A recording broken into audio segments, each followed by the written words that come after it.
desespero me tomar.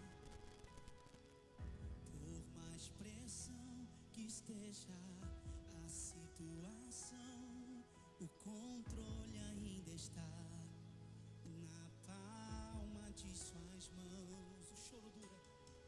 O choro dura uma noite, mas a alegria ela vem pela manhã. Eu creio, eu creio. O choro dura uma noite, mas a alegria ela vem pela manhã. Eu creio, eu creio. Levante as suas mãos e diga comigo, vai. Ainda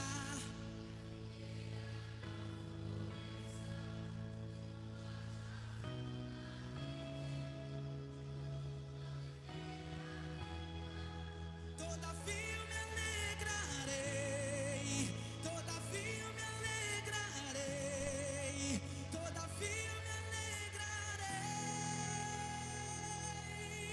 todavia me alegrarei, todavia me alegrarei, todavia me alegrarei.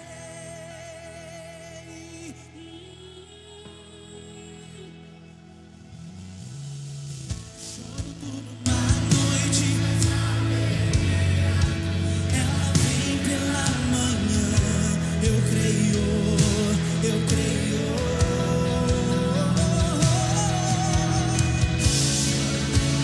Choro dura uma noite. Eu creio, eu creio. Levante as suas mãos e diga.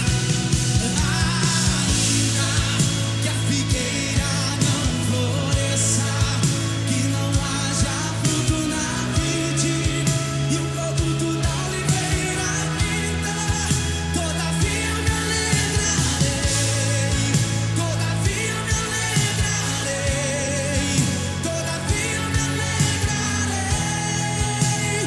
Ainda que a figueira não floresça,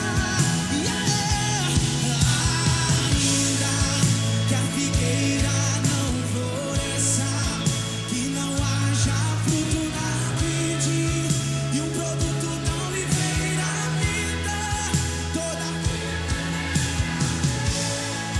todavia me alegrarei, todavia me alegrarei. Só você que acredita que tem alegria, levante as suas mãos e comece a adorar esse Deus que é todo poderoso.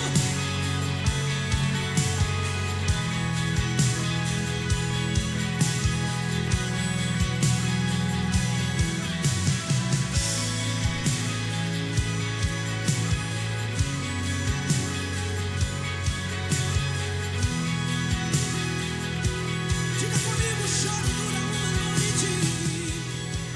Diga. O choro dura uma noite, mas a alegria ela vem pela manhã. Eu creio. Aumenta a sua voz em nome de Jesus e diga.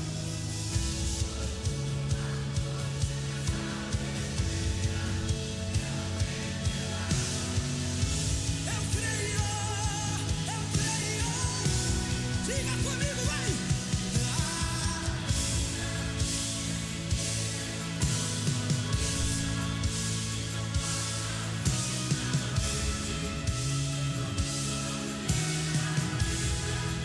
Todavia me alegrarei, todavia me alegrarei, todavia me alegrarei.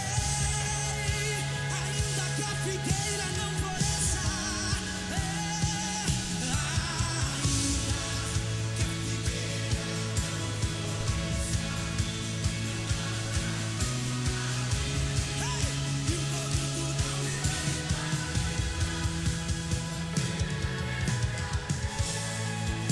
todavia me alegrarei.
Amém, irmãos, graça e paz. Nós queremos agradecer a Deus por esse dia, por esse tempo especial, um tempo de vitória, um tempo de alegria, né? Nós rendemos graças ao Senhor por você estar aqui conosco e por isso nós queremos orar nesse momento. Vamos orar, vamos ter um tempo de oração, baixe sua cabeça, vamos orar. Pai, nós te agradecemos por tudo que o Senhor tem feito. Nós queremos te render graças pela vida de cada irmão, de cada pessoa que está nesse momento participando, aqueles que vão entrar ainda nessa live, Senhor. Nós pedimos ao Senhor que o Senhor esteja abençoando a vida de cada irmão. Deus, que a tua graça repouse sobre a vida deles também, que o Senhor me dê uma unção especial para esse momento, para esse tempo. Deus, fala conosco através, ó Pai, da minha vida, que o Senhor esteja assim me usando como instrumento afinado, repreende toda ingerência do mal, usa essa pregação, Senhor, usa essa palavra para transformar, restaurar, salvar, curar vidas, e assim a glória, Senhor, e a honra é tua. Deus, como instrumentos, a gente simplesmente é canal, Senhor, de bênção, mas a bênção vem do Senhor. Deus, derrama, Senhor, derrama a tua unção, derrama a tua glória, Senhor, que o Senhor venha ungir as nossas vidas nesta hora com teu santo óleo. Nós pedimos a tua bênção, Senhor, que nesse momento eu suplico e te peço em nome de Jesus. Amém? Irmãos, nós vamos nesse momento falar um pouco sobre a esperança que transpõe a divisão, né? A semana, no domingo, foi um tempo muito especial. Nós tivemos assim sentimos uma graça muito grande de Deus na pregação do domingo, e Deus vai falar conosco neste momento. Eu quero que você creia nisso, você repita isso comigo. Deus vai falar comigo nesse momento através dessa palavra. Vamos ler aí João 13, 34 e 35. Está aí no seu slide, deixa eu beber uma águazinha logo.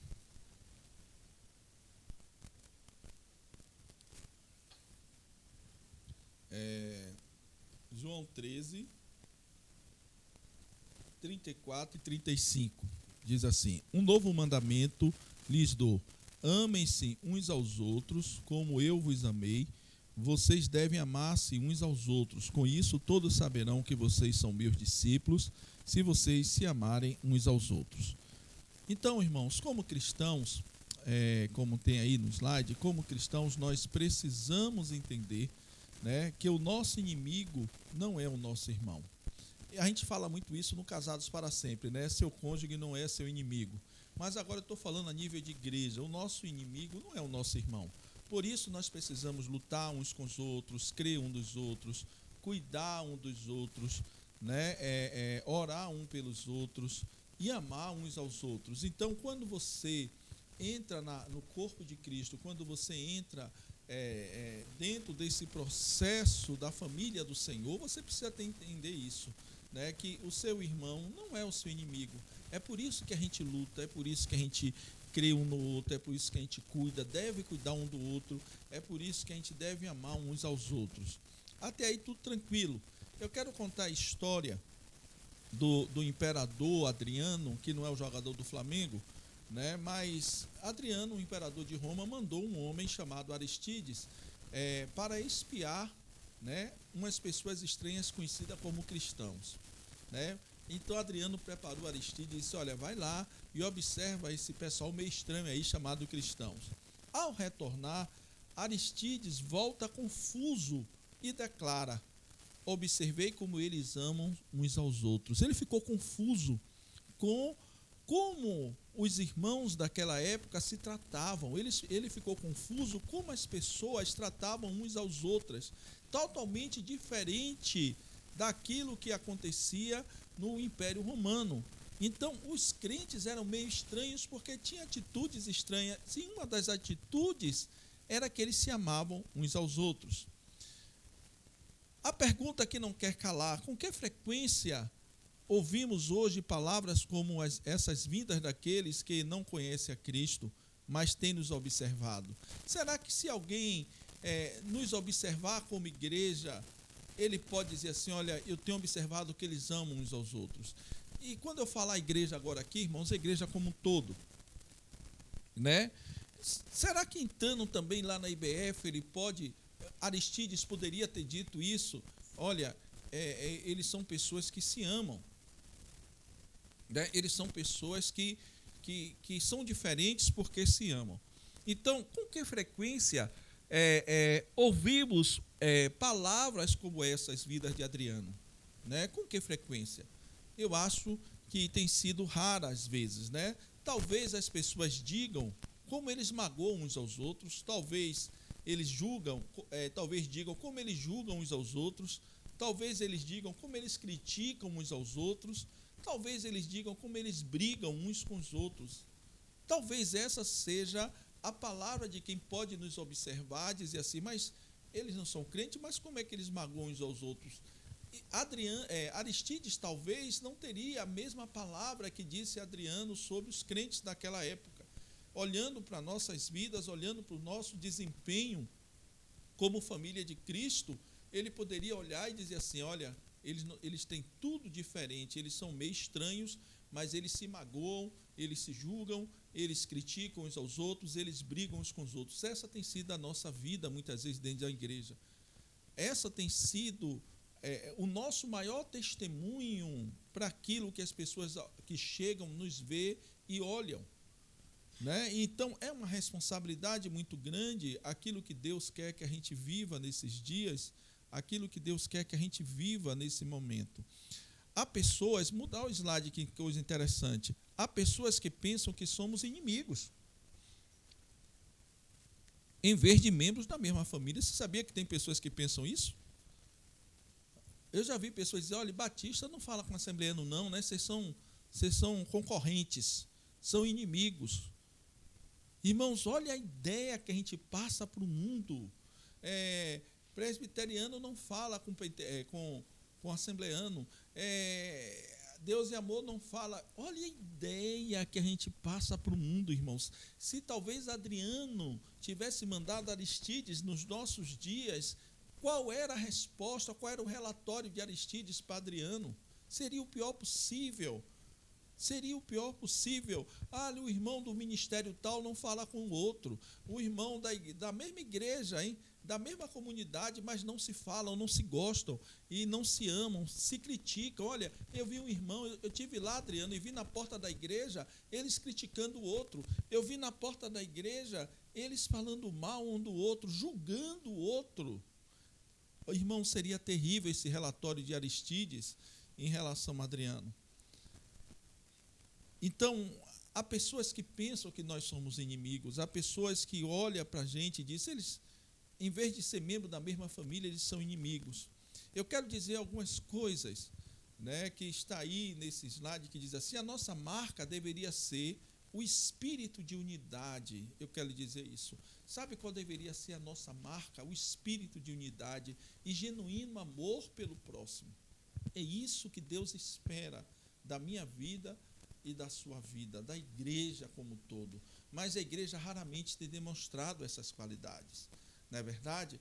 A gente tem se tornado muito secular, a gente tem se tornado muito robotizados, a gente tem sido envolvido, né, por tudo, por mídia, por emprego, por falta de... Agora falta de tempo não, que você está na pandemia, mas assim, você e eu, nós temos sido trucidado por esse modo frenético de viver e esquecemos de olhar o outro, às vezes julgamos, às vezes criticamos, e isso tem sido uma luta muito grande ao longo dos anos. Geralmente somos vistos pelo mundo como egoístas, facciosos. Sabe o que é faccioso? Tem facção. Olha, o meu grupo não fala com o seu grupo, o meu ministério não se envolve com o seu ministério, eu não me envolvo nesse ministério, em lugar de sermos amorosos e unidos. Essa é a visão que talvez Aristides levasse, né, para Adriano. Olha só o que é a igreja, irmãos. Quando a gente vê, não precisa vocês retornarem nem nada, mas quando você vê que lá em João 14, 34, 35, eu vou ler aqui para vocês, não precisa, diz assim, um novo mandamento lhes dou, ame-se uns aos outros, como eu os amei, vocês devem amar-se uns aos outros, como isso, todos saberão que vocês são meus discípulos, se vocês se amarem uns aos outros. Irmãos, havia uma ordem, havia um direcionamento dado por Deus, havia algo que Deus tinha colocado para a vida da sua igreja. Dito isso, eu queria trazer, o primeiro ponto. Essa noite nós vamos estudar o primeiro ponto e no domingo estudaremos o outro. Eu gostaria de destacar algumas coisas que não podemos esquecer, e esse é o primeiro ponto: unidade, uma virtude quase esquecida.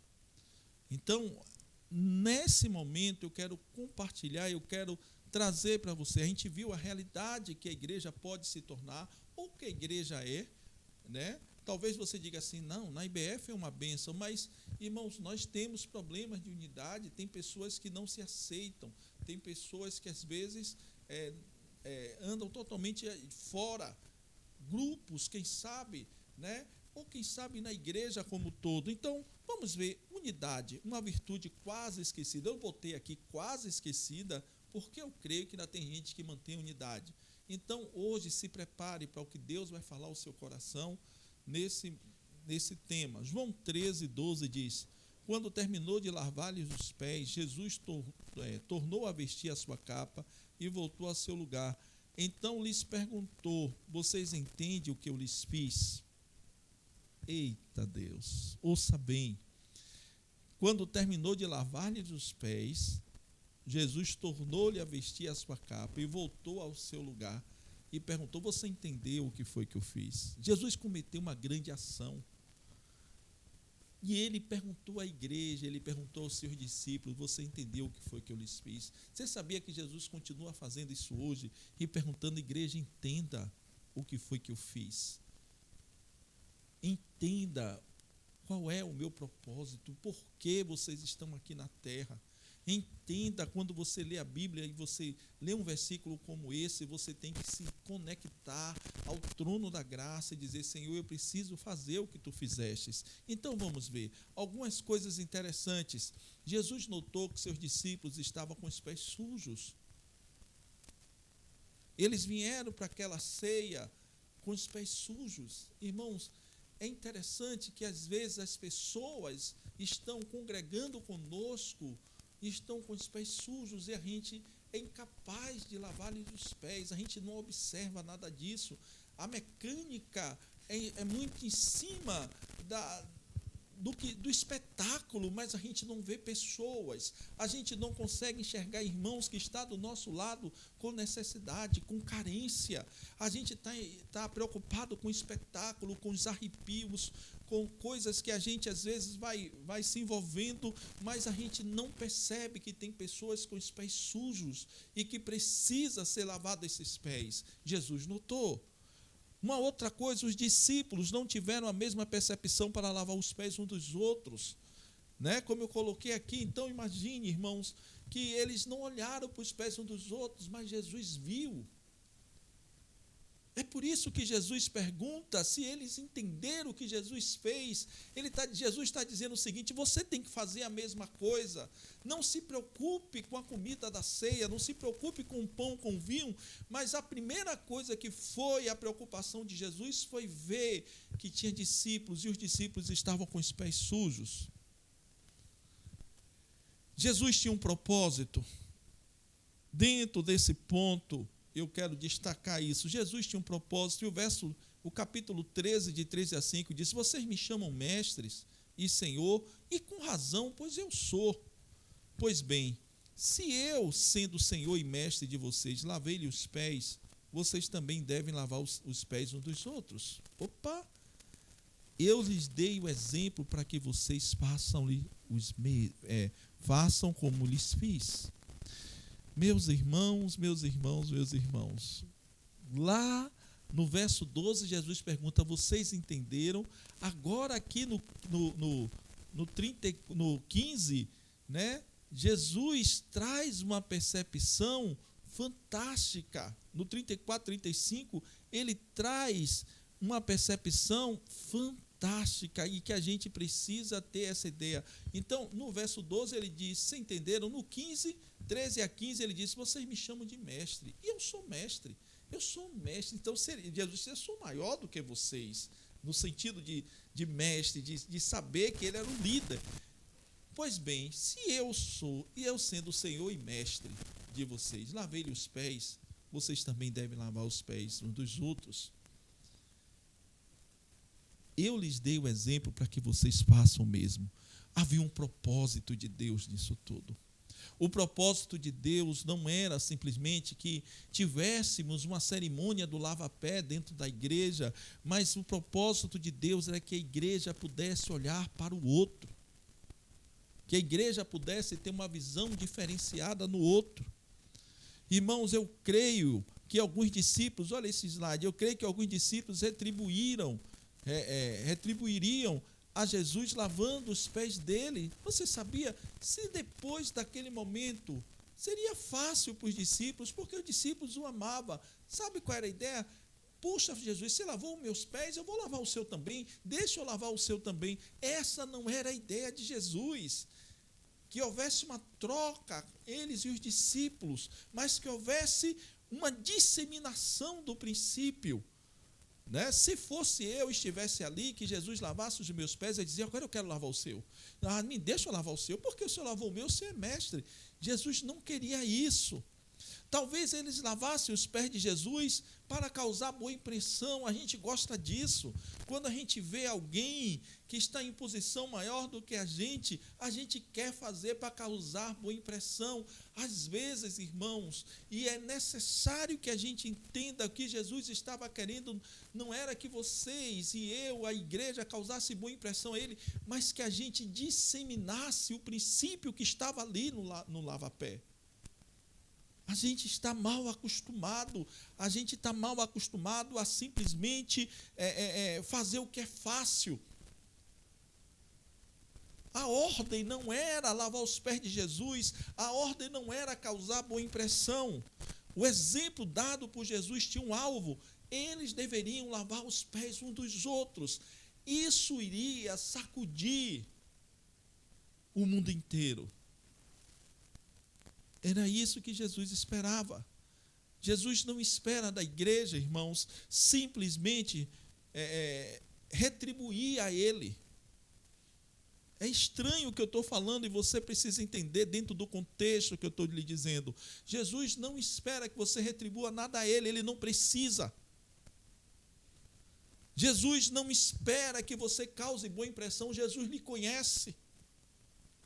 O que Jesus espera é que a gente possa disseminar o princípio da palavra de Deus com o nosso irmão, com aquele que está precisando. E foi isso que ele ensinou. Ele disse, olha, se eu estou fazendo, se eu sou o Senhor e estou fazendo, faça isso também. Mas eu quero lavar seu pé. Não é o meu pé, não me cause boa impressão. Você deve fazer com seu irmão. Lave os pés uns dos outros. Eu quero falar um pouco sobre o princípio do lava-pés. O versículo 34, 35 do capítulo 13 de João diz, um novo mandamento lhes dou, amem-se uns aos outros, como eu os amei. Vocês devem amar-se uns aos outros, como isso todos saberão que são os meus discípulos, se vocês se amarem uns aos outros. Irmãos queridos, é interessante que a gente não perceba, não tenha ideia, não tenha a visão desse princípio maravilhoso do lava-pé. Aqui está falando do lava-pé. Você sabia disso? O princípio aqui é o mesmo do que nós acabamos de ler, né? Nos versos 15, 13 a 15, o princípio é o mesmo. Ele diz que a gente deve amar uns aos outros, como ele nos amou, vocês devem amar uns aos outros, por isso todos saberão que são os meus discípulos. Não saiu do princípio, olha o que diz esse slide. É fácil amar a Cristo por quem ele é. É fácil, né? A gente tem até um cântico muito bonito que fala sobre isso, eu não te adoro pelo que tu faz, mas pelo que tu és. É fácil. Não tem nada errado com esse cântico, mas eu quero ir mais profundo do que simplesmente amar pelo que ele é.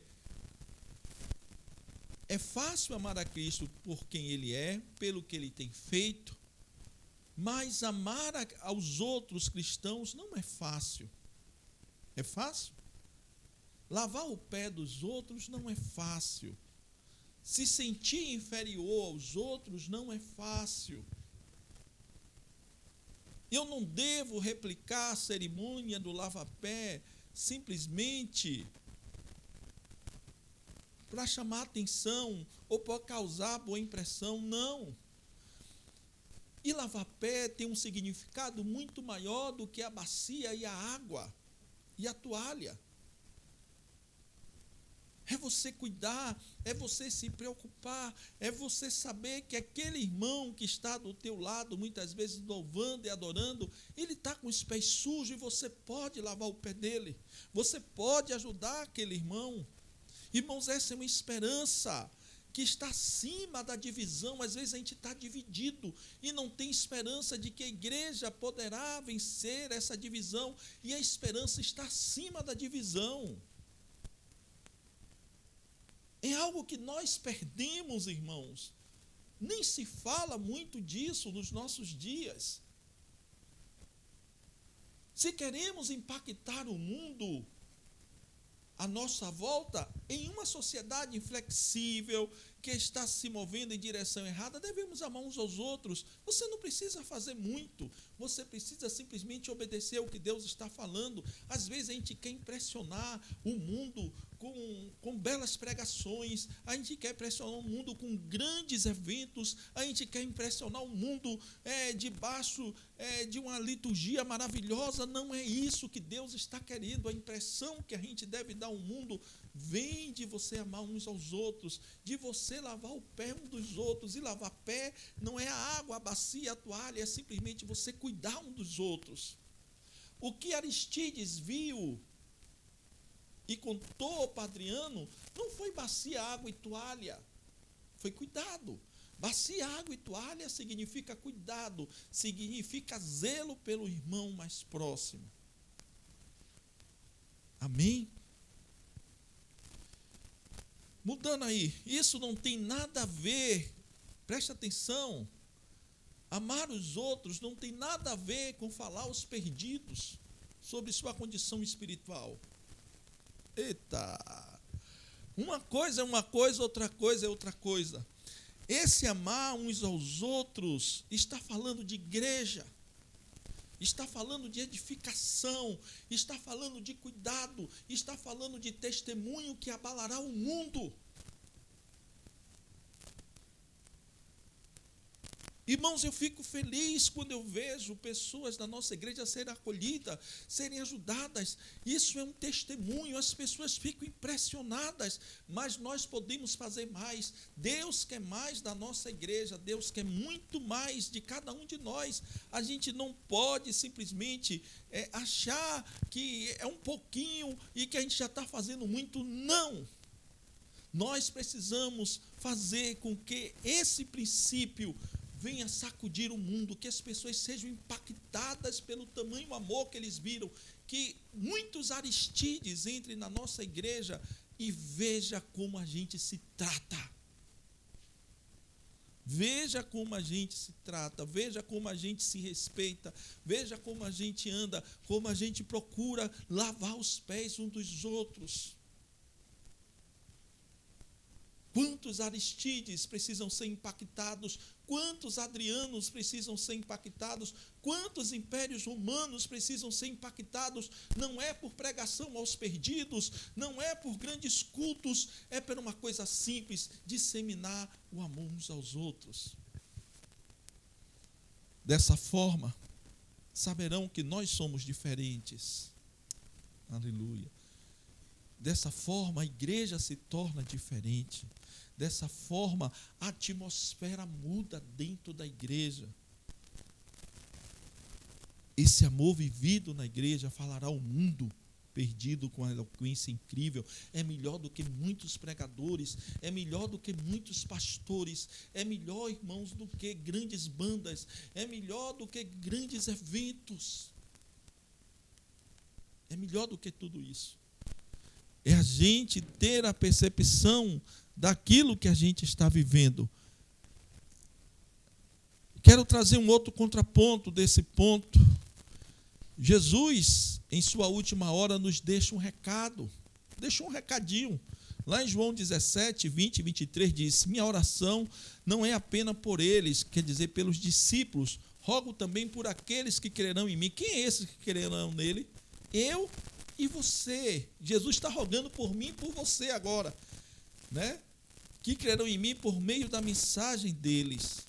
Então, olhe bem, minha oração não é apenas por eles, os discípulos, rogo também por aqueles que crerão em mim, eu e você, por meio da mensagem dos discípulos, deles, né? Discípulos, para que todos sejam um. A visão. Pai, como tu estás em mim, eu em ti, que eles também estejam em nós, para que o mundo creia que tu me enviastes. Irmãos, sem essa percepção de amor uns aos outros, não haverá unidade. Sem unidade, o mundo não crerá na igreja, não crerá que Deus está agindo no meio da igreja.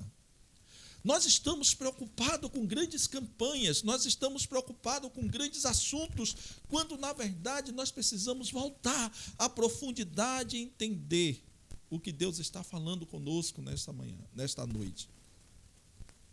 É um tempo de Deus. O mundo não crerá enquanto a igreja não passar a viver em unidade, a amar-se uns aos outros, a viver dentro desse processo. Olha o que diz o verso 22 e 23. Dê-lhes a glória que me deste, para que eles sejam um, assim como nós somos um, eu neles e tu em mim, que eles sejam levados à plena unidade. Olha só, que eles sejam levados à plena unidade, para que o mundo saiba que tu me enviastes e os amastes como igualmente me amastes. Meus irmãos, esse é o propósito. Essa é a visão que vai abalar o mundo. É a nossa unidade.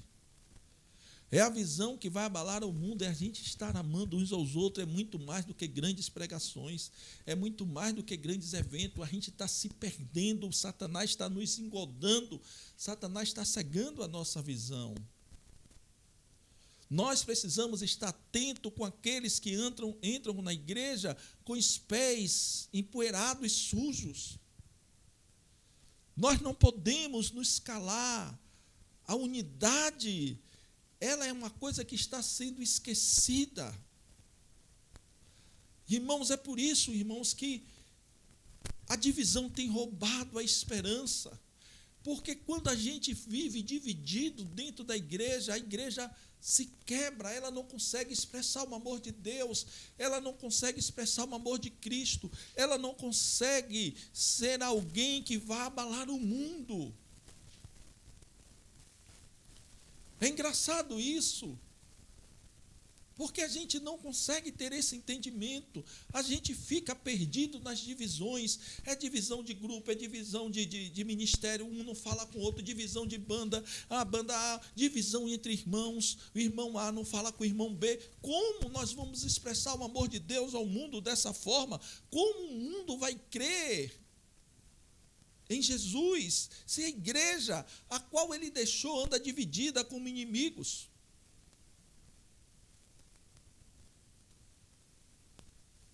Jesus estava orando por nós em suas horas finais. Jesus orava, irmãos, para que pudéssemos causar impacto no mundo por causa da nossa unidade com ele e uns com os outros. Jesus orava por isso. Jesus orava para que a gente pudesse causar impacto no mundo. Preste atenção. Irmãos, é a maior mensagem missionária que a igreja pode dar, chama-se unidade. É bíblico. A maior mensagem que a igreja pode dar ao mundo, amar uns aos outros. É bíblico. Jesus orava para que essa unidade pudesse se estabelecer. Irmãos, creia e perceba isso, a Bíblia diz isso, há uma unidade entre o Pai, o Filho e o Espírito Santo. Não teria todo esse poder. Ele disse, eu quero que eles vivam como a gente vive. Meu Deus, como eu estou distante disso. Unidade para mim era uma conversa. Unidade para mim era um bate-papo. Como nós precisamos, irmãos, nos preocupar um com o outro. Isso falará ao mundo. É um testemunho que falará ao mundo. Então vamos ver. Unidade é uma equipe, né? É uma equipe, irmãos. Unidade, quando a igreja vive unidade, a equipe está instalada, está preparada. Unidade são vários membros diferentes unidos em torno de algo comum, Cristo. Então, olhe bem que coisa interessante.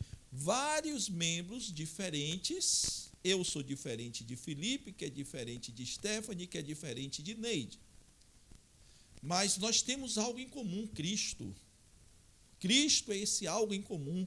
Felipe pode estudar a Bíblia de uma forma, eu estudo de outra, Stephanie de outra e Neide de outra. Mas nós temos algo em comum, Cristo. Cristo é o nosso algo em comum. Eu posso ter uma visão política, Felipe pode ter outra, Stephanie outra e Neide outra, mas nós temos algo em comum, Cristo. A unidade não pode ser quebrada por causa de política. A unidade não pode ser quebrada por causa de questões teológicas. A unidade não pode ser quebrada por causa de dons, por causa de milagres. Não existe isso. Então, nós somos membros diferentes, unidos em torno de algo em comum, Cristo. A unidade respeita a pluralidade, respeita a diferença. Essa unidade que nós temos em Cristo vai respeitar, irmãos. Um ora alto, outro ora baixo, um ora batendo o pé, outro ora levantando a mão, outro ora dando glória a Deus alto, outro ora dando só amém. Não importa, a unidade respeita essa questão plural, respeita a diferença. Um gosta de orar chorando, de joelho, outro ora de pé, outro ora de olho aberto, outro ora de olho fechado. A unidade vai respeitar isso, mas nós temos o quê? Algo em comum, Cristo. Dessa forma, não podemos ser uniformes. O que é uniformes? Uma única forma, maneira totalitária e imposição de ser, de um único ser. Então, a igreja não é uniforme, né? Nós não somos uniformes, nós vivemos em unidade, mas nós não somos uniformes. Por que é, pastor? Antes de trazer aqui o versículo, eu quero trazer um conceito. Uniforme, irmão, é quando, exemplo, eu prego dessa forma, aí o pastor Silvério tem que pregar como eu prego, aí o pastor Denis tem que pregar como eu prego. Não. A igreja não precisa disso. Sabe o que é que a igreja precisa? Olha aí o que diz 1 Pedro 4,10. Servir uns aos outros de acordo com o dom que cada um recebeu, como bons administradores do quê? Da multiforme graça de Deus. Da multiforme graça de Deus. Devemos servir uns aos outros. De acordo com o dom, irmãos. Eu, o pastor Silvério e o pastor Denison somos pastores. Mas olha que coisa interessante. Mas somos diferentes. Eu vou servir no meu dom, pastor Silvério no dele e Denison no dele. Olha que coisa linda. Cada um como administradores. Eu preciso administrar o dom que Deus me deu e administrar bem. O pastor Silvério precisa administrar o dom que Deus deu a ele e administrar bem. E o pastor Denison precisa administrar o dom que Deus deu a ele e administrar bem. Não tem como eu querer ser igual ao pastor Silvério querer ser igual a Denison e Denison querer ser igual a mim. Somos diferentes, mas nós temos algo em comum. Nós temos Cristo. E a Bíblia diz que nós temos que servir ao Senhor de acordo com essa multiforme graça de Deus. Deus não é um Deus de uniformidade. Deus é um Deus de graça multiforme. Tem várias graças, tem várias formas, várias formas que Deus vai usar e derramar sua graça. Há várias formas. E é isso que Deus espera de mim, de você como igreja. A igreja precisa viver em unidade. Unidade é uma equipe de pessoas diferentes, de pessoas, irmãos, que estão unidas em torno de Cristo. A igreja não é uniforme, ninguém precisa cantar como Felipe canta, ninguém precisa pregar como eu prego, ninguém precisa pregar como Neide prega, como Stephanie canta. Não, cada um tem o seu jeito e vai servir ao Senhor. Administre, valorize o dom que Deus tem lhe dado como bons administradores. Fique feliz em saber que você pode contribuir para a obra de Deus, sendo aquele que Deus lhe deu a viver isso. Irmãos, é triste quando você vê situação de irmãos que despreza o dom que Deus lhe deu para querer algo que Deus não deu. É triste quando você vê pessoas, irmãos, dividindo porque não aceita o outro, quebrando porque não aceita o outro. Irmãos, não é isso. Há uma esperança acima da divisão. Há uma esperança acima da divisão, irmãos, e a unidade é algo que nós precisamos resgatar em nosso meio.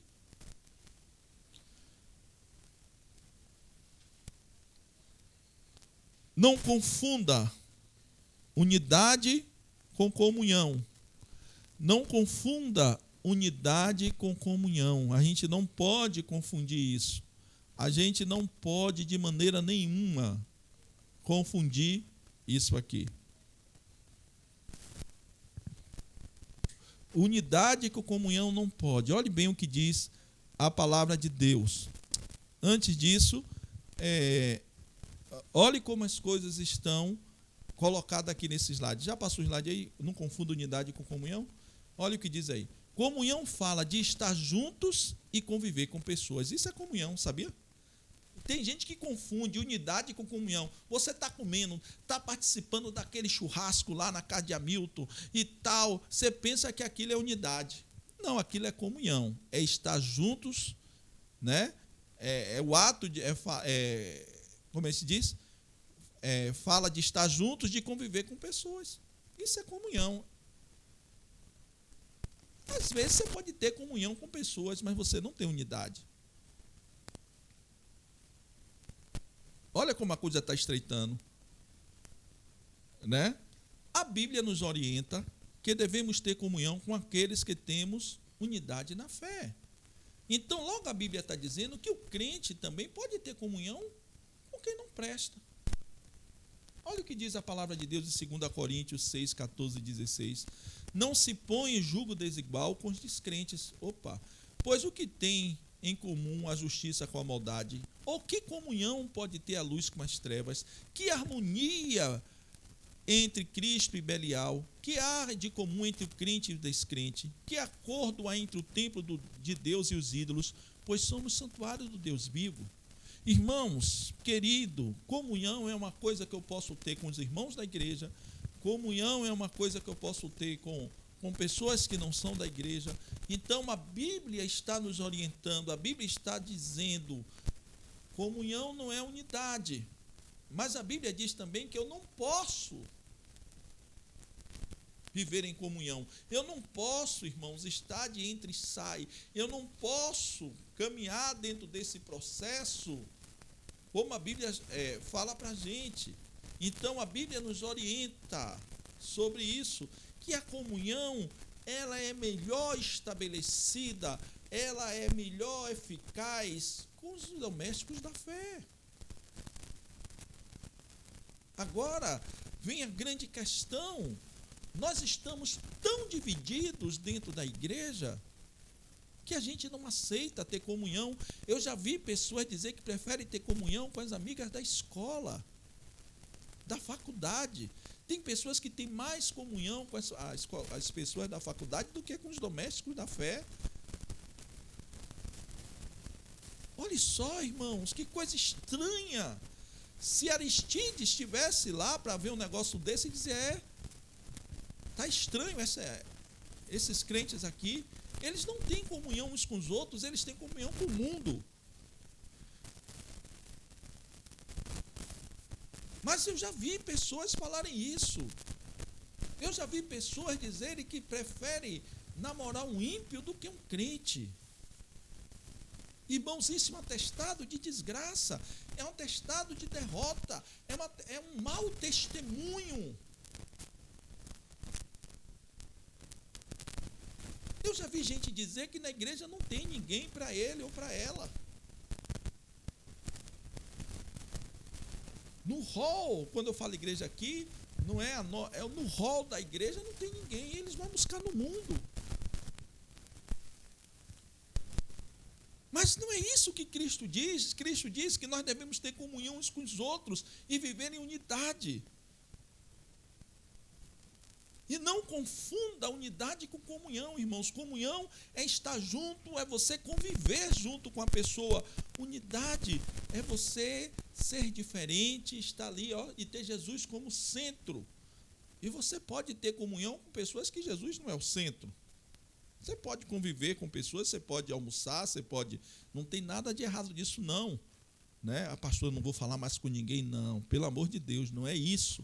E a gente sabe quando você está tendo comunhão, quando você tem que trabalhar junto, quando você tem que estudar junto, quando você tem que dar uma palavra a uma pessoa, né? Mas quando você começa a abrir coração, quando você começa a se entregar, quando você começa a copiar, né, aquilo que o outro está fazendo, quando você não faz diferença, aí a coisa começa a pegar.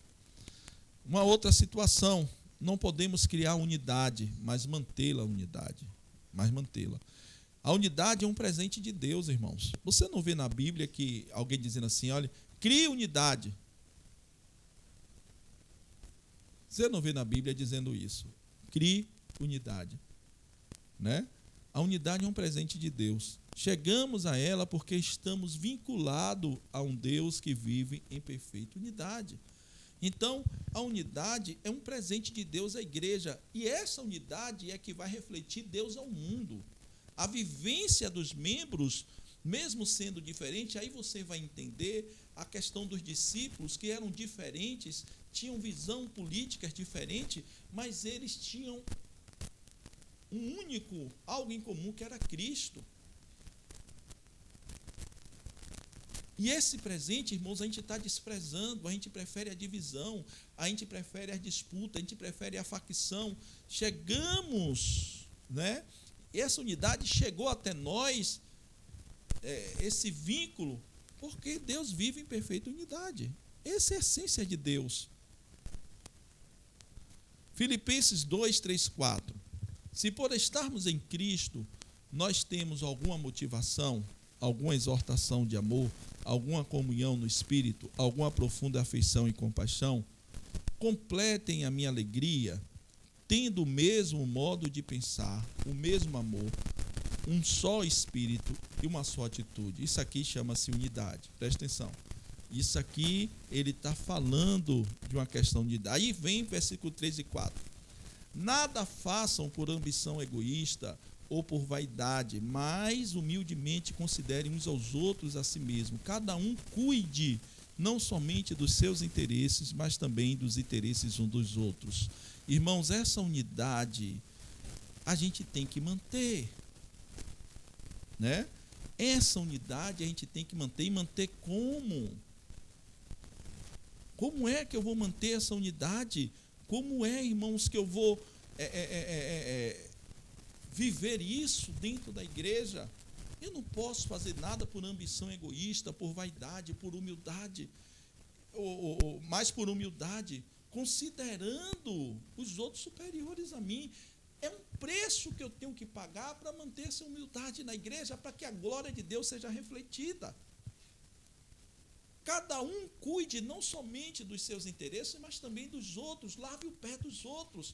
Procure entender que não é o seu interesse dentro da igreja, mas é o interesse dos outros. É difícil a gente ter a percepção do que está acontecendo, né? É difícil a gente não perceber que Deus está nos chamando para viver algo muito maior do que a gente pensa. É um chamado de Deus, irmãos, abandone isso. Deixe de olhar para si próprio. Entenda que a igreja é um corpo. Às vezes eu falo isso para ministros da igreja. Não é só o seu ministério, não é só o seu grupo pequeno, não é só, sei lá, o seu departamento. Irmãos, a gente tem que olhar para o todo. Tem pessoas que, se pudesse, era só igreja de casais. Tem outros que pudesse, era só igreja de homens. Tem outros que pudesse, só era igreja de mulheres. Tem só de crianças. Nada disso. Uma vez alguém disse isso para mim, disse: pastor, a igreja não é só casais. Nós precisamos entender que há esperança. Apesar de sermos diferentes, termos dons diferentes, chamados diferentes, a glória de Cristo precisa ser revelada através da nossa unidade. Veja bem de quem você se separou. Veja bem as pessoas que você tem criticado. Veja bem as pessoas que você tem julgado. Mas você está sendo impedimento para que a glória de Deus possa fluir em nossa comunidade. Não podemos criar unidade, mas podemos destruir. Egoísmo, vaidade e orgulho são coisas que quebram a nossa comunhão e corrói a nossa unidade. Destrói. Finalizando. Para vivermos em unidade, precisamos viver o que diz Filipenses 2, 3, 4. Então, irmãos, pare de buscar honra para si próprio. Você quer que a glória de Deus seja refletida dentro da igreja? Pare de buscar honra para si próprio. Pare de ficar buscando elogios, buscando aplausos, querendo aparecer. Pare de procurar vantagens que você pode tirar da situação. Irmãos, tem pessoas que querem tirar vantagem em tudo.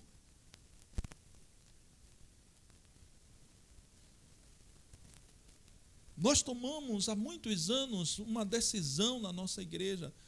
Quando a gente faz acampamento, havia uma disputa pelo melhor quarto, havia uma disputa pelas coisas que tinham que ser feitas. E nós decidimos, a partir de hoje vai ser sorteio.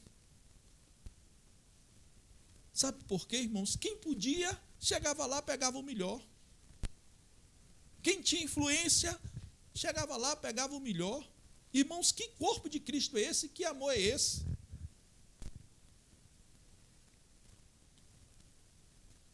Isso se aplicou aos retiros, isso se aplicou aos bazares que a gente tem na igreja, a qualquer coisa que tem, vai ter sorteio. A gente sorteia, a pessoa pega ali, se a pessoa não gostou, deixou de gostar, não é culpa nossa. Não é culpa nossa. Mas é um ato que a gente faz de amor, porque senão a gente passa a ter interesses, procurar vantagens, irmãos, e isso fere a unidade, isso fere a comunhão. Como eu posso ter comunhão com alguém que eu não tenho unidade? Se eu não tenho unidade com aquela pessoa em Cristo, eu não posso ter comunhão com ela. Se em Cristo nós somos diferentes, temos algo em comum, mas eu não consigo me unir com ela, acabou. Eu estou colocando as vantagens acima do bem comum que é Cristo, eu coloco as questões políticas acima do bem comum que é Cristo, eu não vou ter comunhão com ela. É o que nós estamos vendo hoje na área política. Crianças espirituais, sem ter a percepção, brigando, se desfazendo, quebrando a unidade maior, irmãos, que nos une a Cristo, não são políticos. A esperança, eu quero lhe dizer isso, se você está dividido com algum irmão, eu quero lhe dizer que há esperança. E a esperança, irmãos, Deus está trazendo aqui para você a unidade, viver em unidade, restaurar a unidade que foi quebrada. Pense no outro antes de pensar em si mesmo. E não seja egoísta. nós temos vivido dias complicados de pandemia. Mas você já pensou se a nossa igreja dissesse assim: não, olha, cada um aí resolva o seu? Irmãos, quantos irmãos ficariam desprezados? Quantos irmãos ficariam desassistidos? Quantos irmãos não iriam experimentar o amor? Irmãos, que coisa linda! E é para a glória de Deus, para que isso tenha alcançado pessoas, testemunho de pessoas. Como pode uma igreja desse tamanho fazer tão grande e se esmerar tanto? Irmãos, é isso que tem que ser feito, é isso que tem que ser disseminado. A gente não pode simplesmente pensar em si mesmo.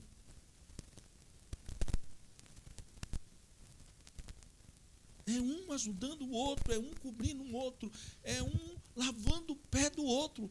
A Bíblia diz que a gente deve lavar o pé um dos outros. Hoje você lava o meu, amanhã eu lavo o seu. Não há nada de errado, irmãos. Nada vai nos diminuir se os nossos pés estão sujos e precisam ser cuidados. Nós precisamos voltar a ter essência, essa igreja raiz, essa igreja, irmãos, midiática, essa igreja de espetáculo, essa igreja de coisas maravilhosas, não condiz com a raiz que é a unidade. Nós perdemos, esquecemos a verdadeira razão de ser igreja. Quando nos unimos, a glória de Deus aparece e o mundo saberá que nós somos do Senhor, somos discípulos dele. Irmão, se você entende isso, é tempo de quebrar as divisões com quem você não fala, com quem você deixou de falar dentro da igreja.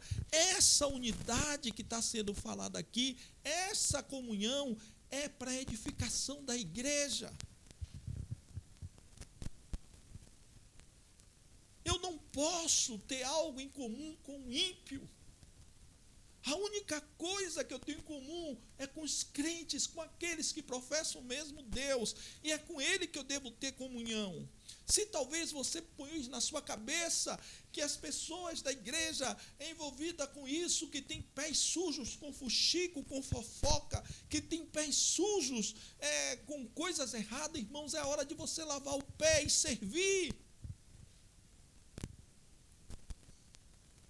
A gente não quer entender isso, mas você não pode ter algo em comum com o mundo. Você não pode dizer que o mundo é melhor do que a igreja. Você não pode declarar isso, porque ali tem pessoas que precisam ter os pés lavados e você pode ser esse, em vez de julgar. Nós vivemos em grupinhos, nós vivemos em panelas. E isso está errado, irmãos, isso é pecado. A glória de Deus não se manifesta nesse lugar. O maior evangelismo que uma igreja pode fazer é amar uns aos outros. Está na Bíblia. O maior movimento evangelístico que pode acontecer dentro da igreja é viver a unidade do corpo de Cristo. É a gente poder ter comunhão. Uma unidade que vai fluir e que vai trazer comunhão, que vai trazer. Não é, irmãos, uma unidade que mata, que destrói, mas uma unidade que traz conserto, uma unidade que traz crescimento, uma unidade, irmãos, que diz assim: olha, você precisa mudar aqui, eu te amo, mas você precisa mudar. Irmãos, tem uma unidade aí que destrói, que deforma pessoas e que a pessoa não cresce.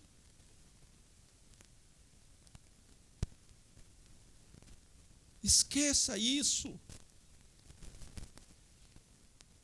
Isso é uniformidade. Você quer que pessoas pensem como você. Você quer que pessoas ajam como você. E não é isso. A unidade gera crescimento. A unidade gera confronto porque somos diferentes. A unidade gera respeito. A unidade gera honra.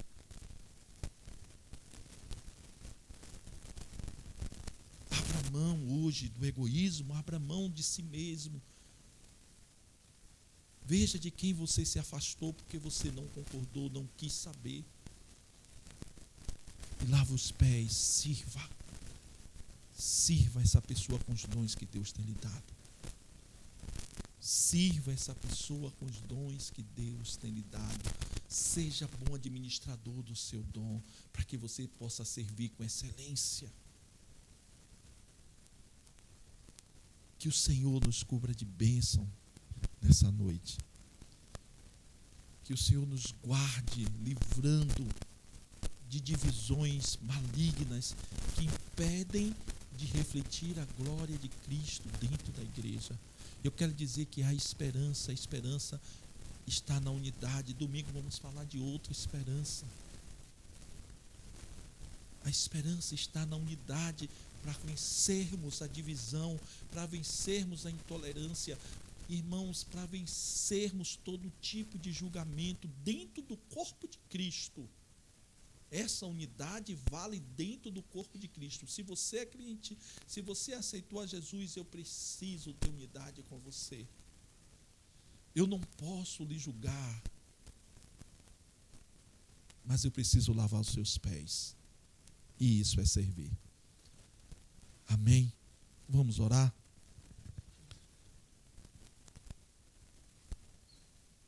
Pai, nós queremos te agradecer por essa palavra.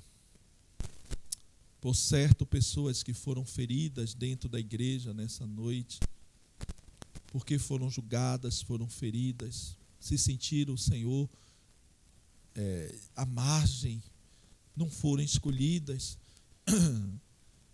Pessoas que, quem sabe, Senhor, participou de comentários, de coisas tristes, de fofocas, de nome de pessoas sendo jogado à lama.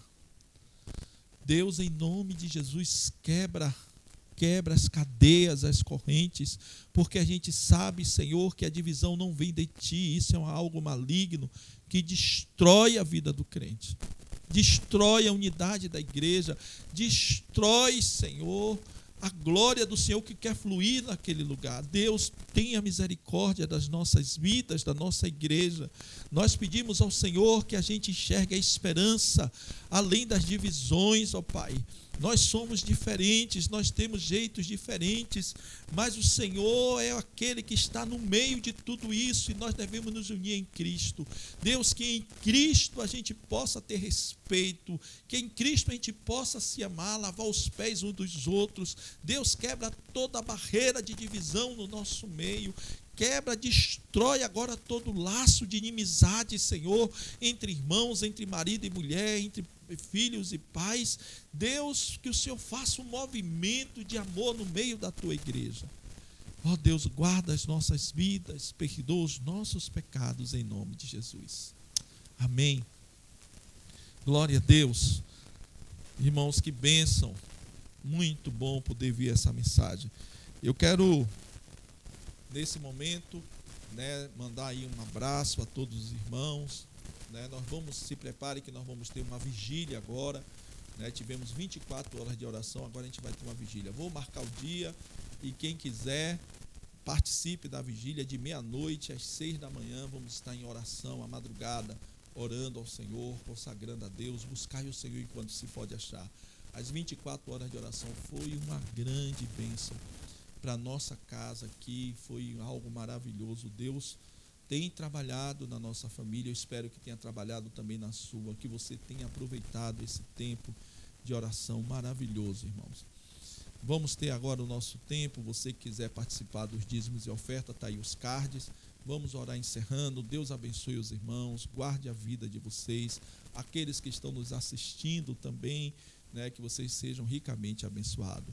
Pai, muito obrigado por esse tempo, eu quero te agradecer por esse momento especial.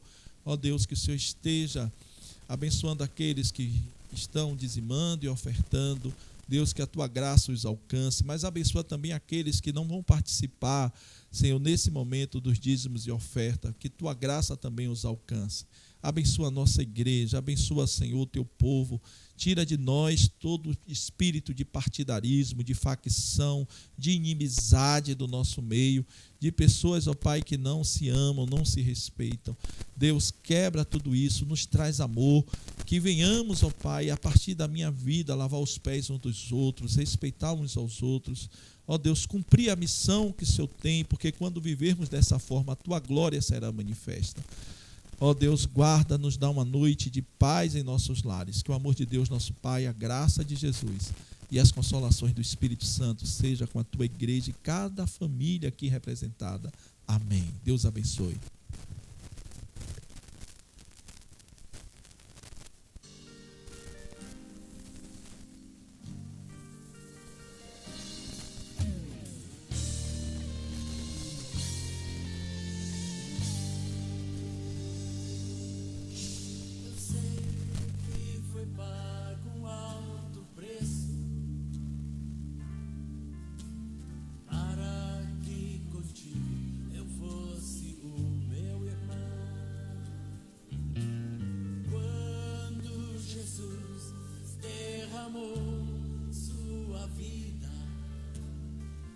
Pensava em ti, ele pensava em mim, pensava em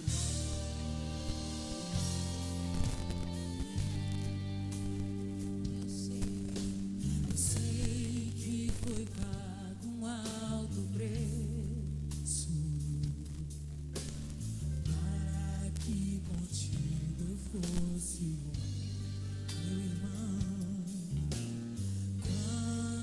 Jesus derramou sua vida, ele pensava em ti, ele pensava em mim, pensava em nós, e nos via redimidos por seu sangue, lutando o bom combate do Senhor.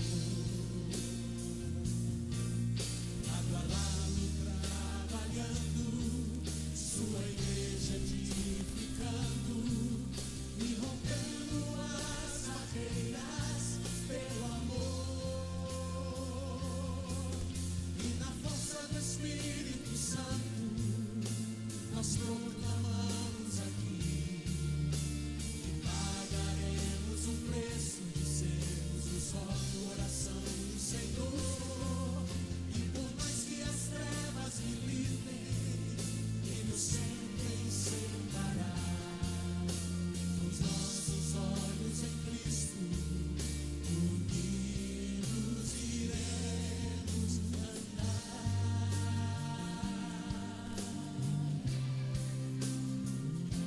Iremos andar, iremos andar, iremos andar.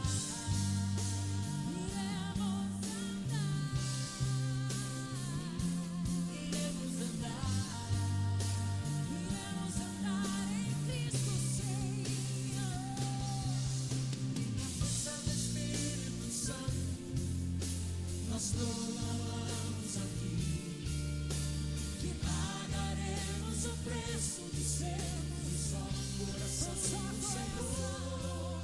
E por mais que as trevas me livrem e nos tentem separar, os nossos olhos